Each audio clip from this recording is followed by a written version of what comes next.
আম্মু ভালো আছেন, সালাম দিচ্ছে, কিরকম আছেন? আমি মামার বাসাতে আসি, আমার ছেলে যাই বলছি আমি, তুমি যাইও না, সকালবেলা যাইও। এই পর্যন্ত কথা হয়েছে, আর কোনো কথা হয় না। পরের দিন আমি ফোন দিতে দিতে আমার ছেলে রিসিভ করে না। বড় ভাই আই আমার জিজ্ঞাসা করলো, কয় আমার ছেলে পেয়েছে না, শেষ বিদেতে চলে গেছে।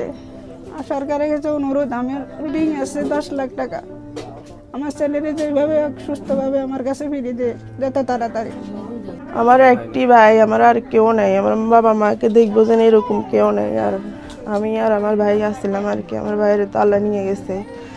এখন চাই আমার ভাইকে, শুধু আমার ভাইয়ের লাশটা আমাদেরকে কাছে সরকারিভাবে নিয়ে আনি দিতে।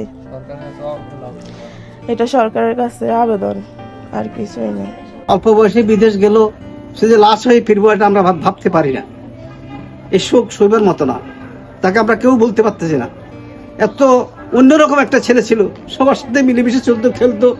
কেমন জানি মনে হয় এখন আমরা কি হারাইছি, আমরা বুঝতে পারতেছি না কি হারাইছি।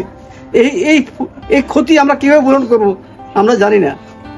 এর বাপ আছে সেখানে, আপনার ওই মামারা আছে, খালু আছে। আমরা এদের মাধ্যমে শুনছি আমাদের ভিতরে কান্ডাকাটি। আর কি, আমরা তো আর কিছু করি নাই দেখার মতো। আর একটাই নাই, মাত্র নাতি, একটাই নাতি।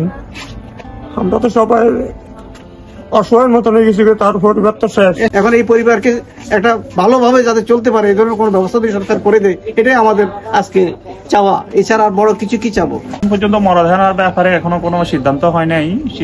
বলতে ওই যুদ্ধের কারণে, ইরান যুদ্ধের কারণে যদি বিমান চালু হয়, পরবর্তীতে জানা যাবে বাড়িতে আনার ব্যাপারে।